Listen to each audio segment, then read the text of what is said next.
So I'm Milica Hinic, back with you today on our Student Learning Podcast Experience, a podcast about a podcast. Here we go. Let's start with our episode 4 pre-recorded interview with Dr. Katherine Boothe. Podcasts, a way to get information. Let's listen away.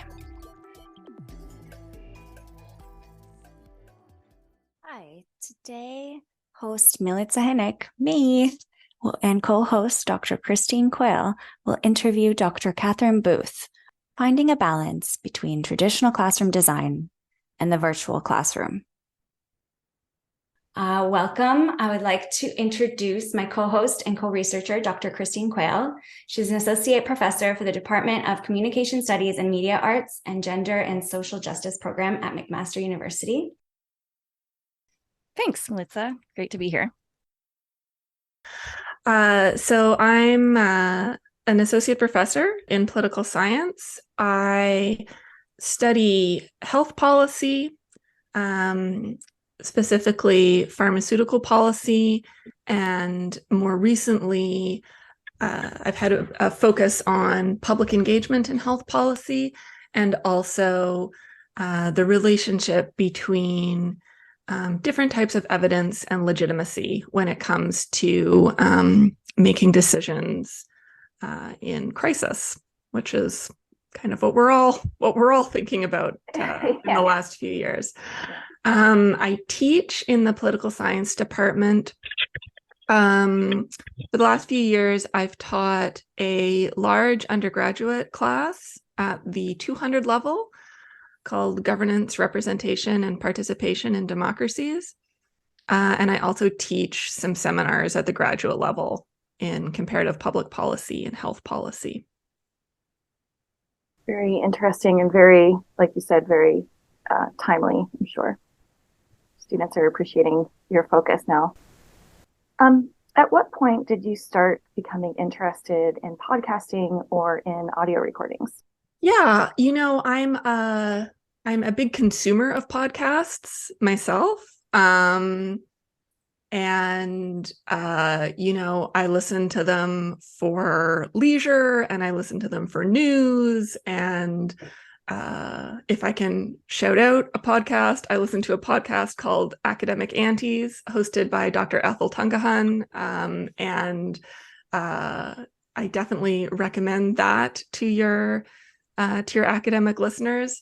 So I like listening to podcasts, and I find it, for me anyway, it's a good way for me to get information. Like, especially, I feel like especially in the last few years, sitting down and reading is just a little bit harder. And I mean, I still read, of course, I read academic articles and I read fiction, but there was lots of things that I enjoyed catching up on with podcasts and found it just pleasant to be able to learn while I went for a walk or while I did the dishes.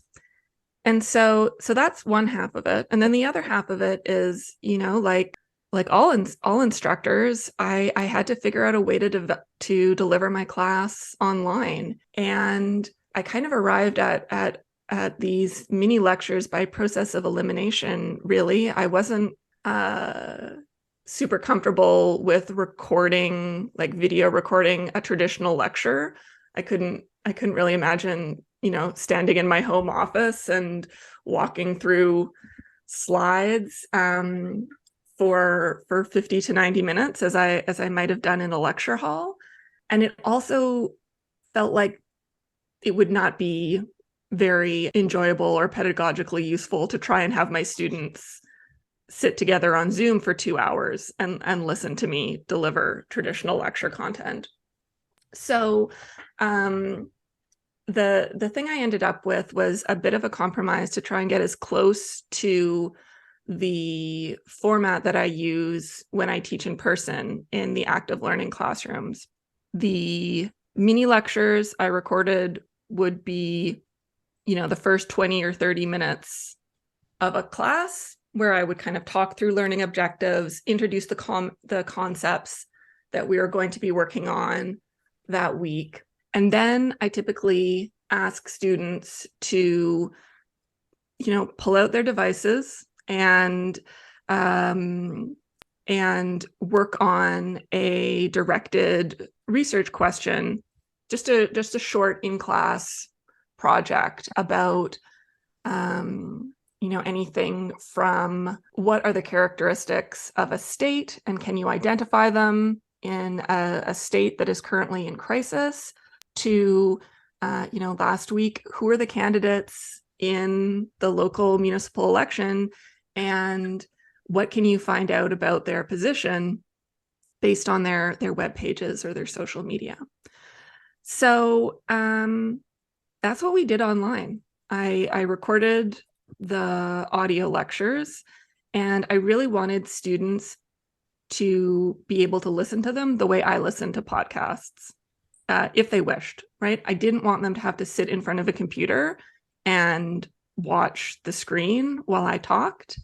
So I deliberately did not create PowerPoint slides to go along with them. I tried to keep them fairly conversational, and I provided a transcript. So if students, did not enjoy learning about political science while they walk their dog, they could read the material in a shorter amount of time. So that's how I used audio lectures, and I've continued doing it this year in person. We have a 2-hour time block each week, but I ask students to listen to the audio lecture in advance of our meeting. And then we meet for about 90 minutes and get a chance to work on these activities and discuss them together. That's great.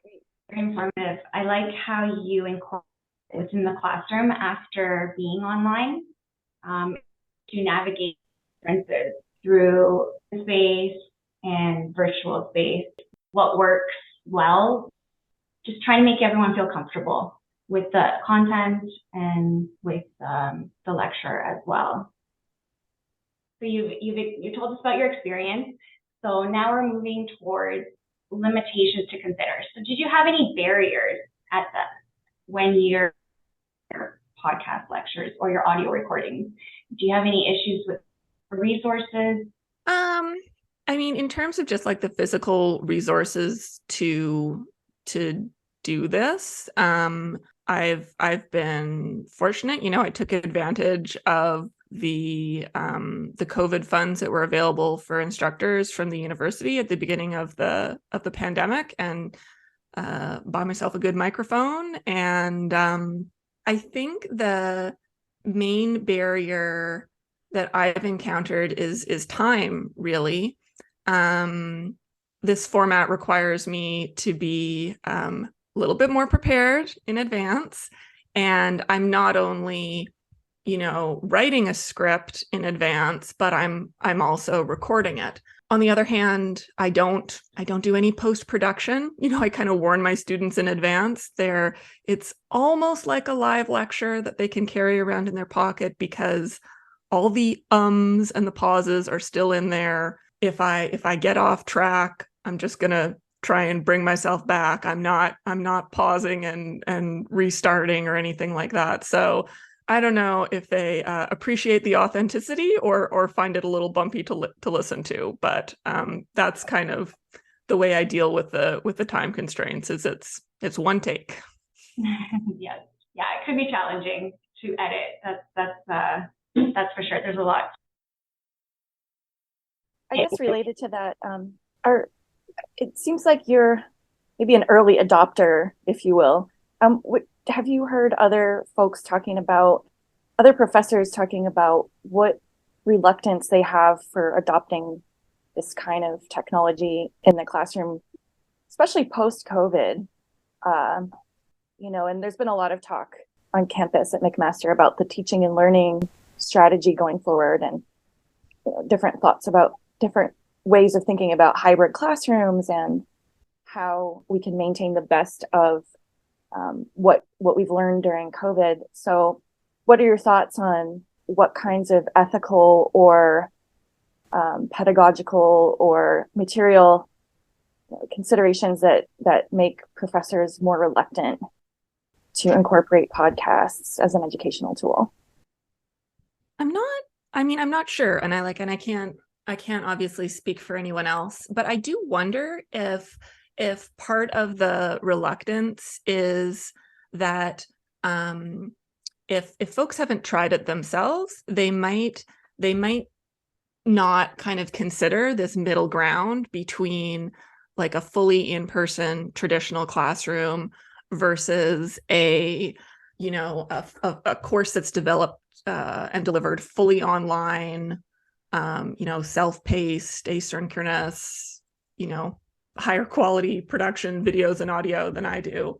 Or they think that, combining technology and in-person means a hybrid classroom where you're essentially teaching to two audiences at once, right? The audience at home and the audience in the classroom.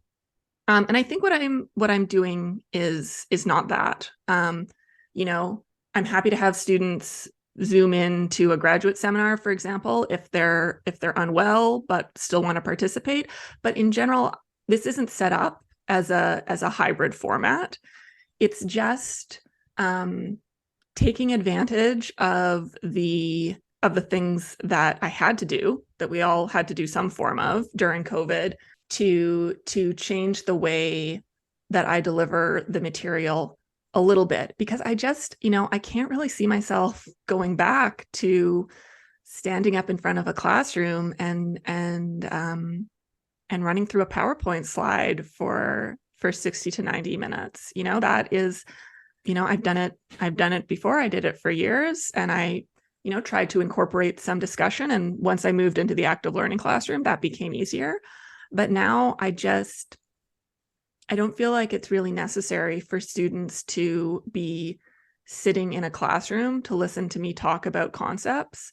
If we're going to get them out to a classroom, I'd rather that they talk to one another, and that they asked me questions about the material that they'd already been introduced to. And I like the way it works. I like the way my classroom works this year. The students come with, already some basic understanding of the things that we're going to work on. And I think it helps them ask better questions. So you're finding that they're listening to the podcast piece before they get to class, like they're putting in that pre-work. It seems like working well for you. Yeah, they're listening, or they're reading it. I mean, I do a little survey in week 3 and just say, okay, I'm going to keep providing the script, but is anyone listening to the podcast? Because, if you want a recorded version, I'll put it up there. But if everyone's reading the script, I will save myself the 30 minutes. But a significant proportion of the students responded and said, no, I like to listen to it. It's a good way for me to learn. Cool. So, yeah. Mm-hmm. In your mind, could you tell us about what the most successful designs with your podcast have been? Is it this sort of like mini lecture that you're talking about? Like if you could utilize podcasting to its full capabilities, what would your dream podcast course look like? Yeah, I mean, if kind of like time and scheduling allowed, I would love to be able to have some of the mini lectures actually be mini interviews with guests. I have one live in-person guest lecture this semester that I'm really excited about, and I also try to give students an opportunity to hear from other people by assigning podcast episodes as part of their, required readings for some weeks. But I would love to, assign an article and then speak to the author in the mini lecture. So that's mainly, kind of an organizational barrier on my part, but I think that that hopefully be interesting for the students and allow them to just get some additional perspectives on the material that we're studying. Yeah. Yeah, that would be a lot of fun too. We're seeking creativity in the humanities and social sciences. So my question to you is, what role do podcasts have in your lifestyle? So you did mention a couple podcasts you listen to, but what do you like to plug in for play? Oh, I have a long list of podcasts that I like. And I don't believe in such thing as guilty pleasures, but there's some of them are not academic. Which is good. We're whole people. Okay. Every week I listen to Forever 35, which is skincare, self-care, a feminist take on current events, and also interviews with lots of authors. So it's a mixed bag, and I love it. Let me just look at what I'm listening to. Definitely Academic Aunties. Whenever they have a new episode, that goes to the top of my queue. I really like Undistracted, which is by activist and author Brittany Packnett Cunningham. It's mostly interviews. Oh, sorry, not meaning to play it there.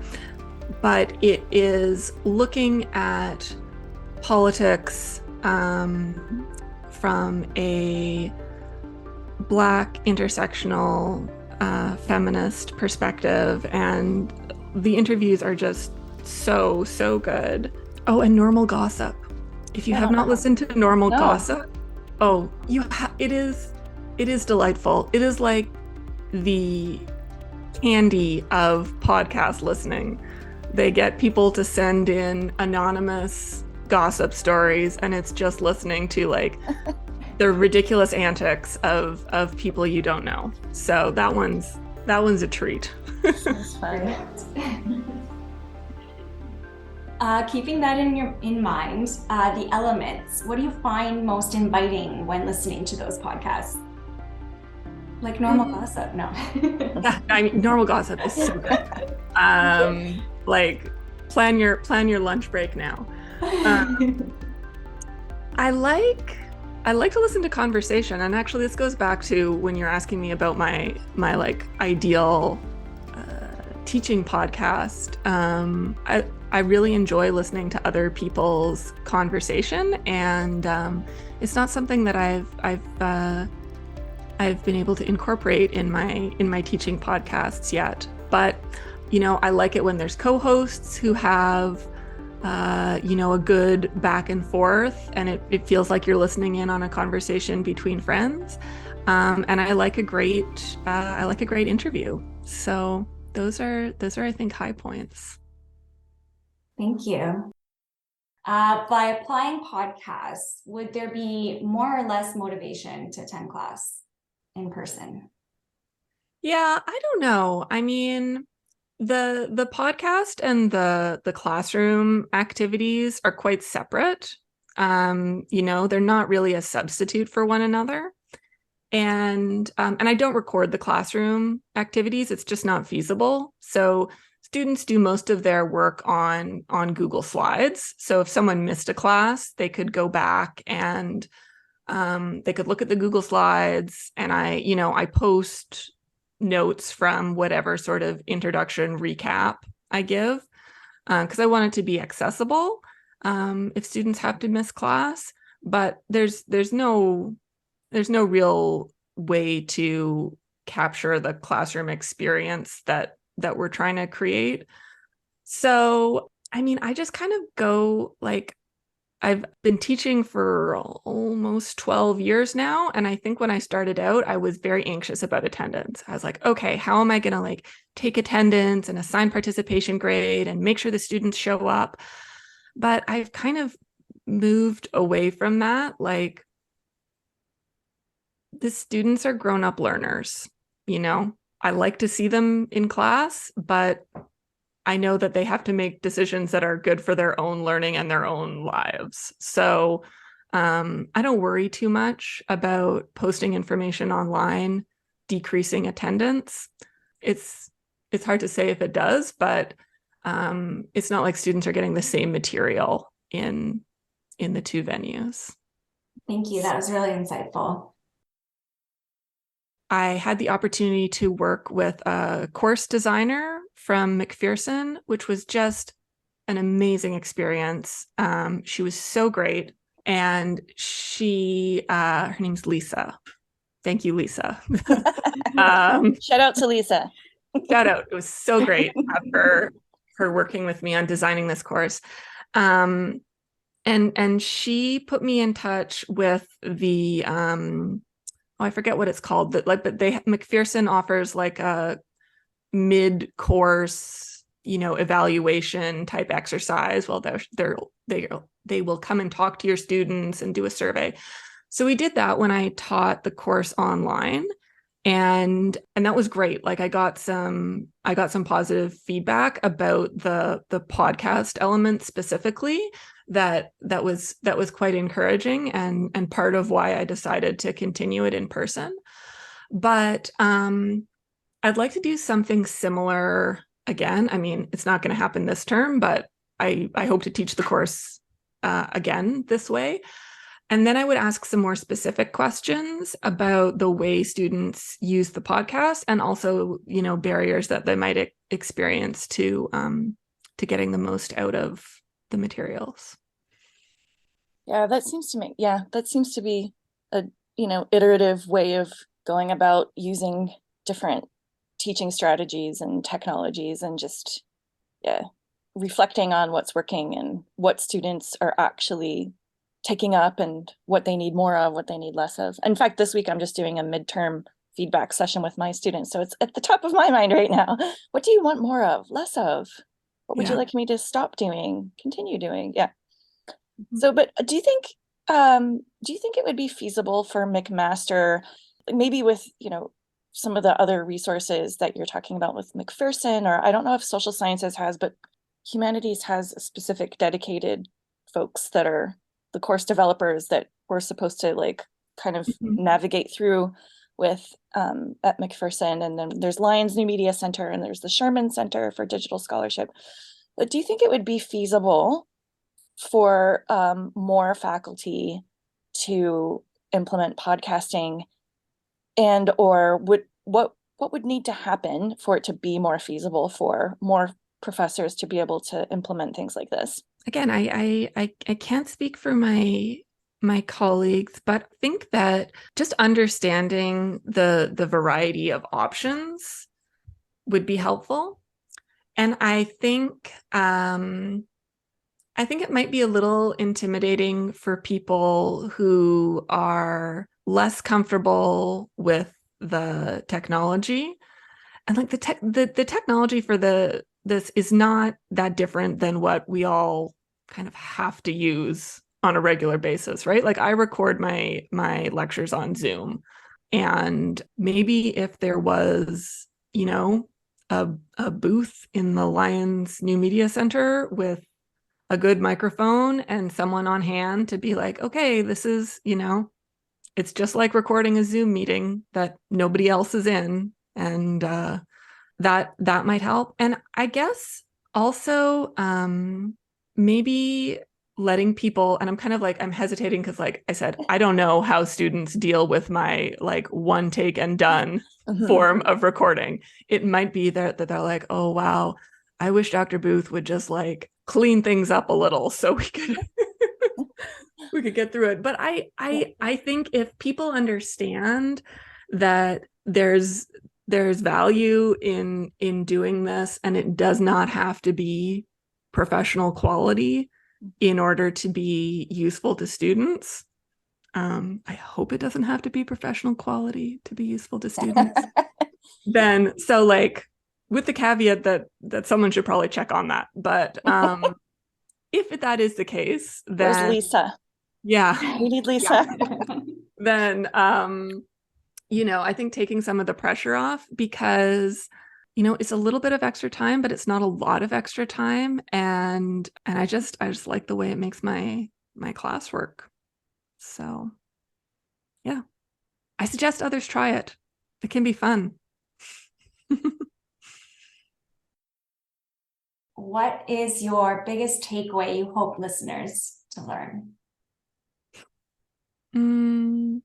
I guess just that like podcasts can be a lot of fun for leisure and for learning. And if you are thinking about implementing podcasts in your classroom, either as a way to share lecture material or a way to give students, quote unquote, readings in a different format, if they're listening to podcast episodes, just finding some podcasts that you like and thinking about what you like about them is probably a good way to go. But also realizing that you probably don't need the same production value as a CBC podcast in order to benefit from them. Reflecting upon Dr. Katherine Boothe's conversation really resonated with several of the discussions we've been having during this research project and through courses I've been taking this past term. I feel some professors have begun experimenting with the idea of using the technology to their advantage to mobilize lecture content or readings, like assigning podcasts to listen to or reading a podcast transcript. If you need more information on McMaster's helpful resources for digital learning are going to be listed below in the description for the MacPherson Institute, Lyons New Media Center, and the Sherman Center. In addition, I want to make note of McMaster's digital learning strategy. I looked up on their website just to see what they've been up to. The link is also below in the description for any of you who are eager to investigate. They list 4 key strategies: development of digital literacy and proficiency, build institutional capacity and capabilities, and create effective learning opportunities. So those are just to name a few, and you could read more in detail on their website. It looks like McMaster is going toward embracing technology to benefit the learners and professors with this new structure, new design of university, classroom, in-person, online, hybrid. What does it all look like? It seems that the traditional frameworks, the traditional pedagogy, it's still there and we don't want to let it go. And that's okay. It is scary. But yeah, why not question it? Let's just try to experiment with it. It might not work for everyone. It's not a one size fits all, I don't think. So yeah.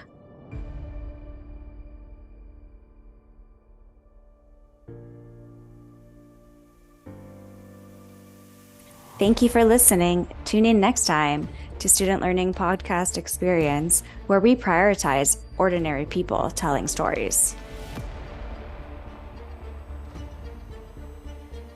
Digital Storytelling with Dr. Selina Mutavanu.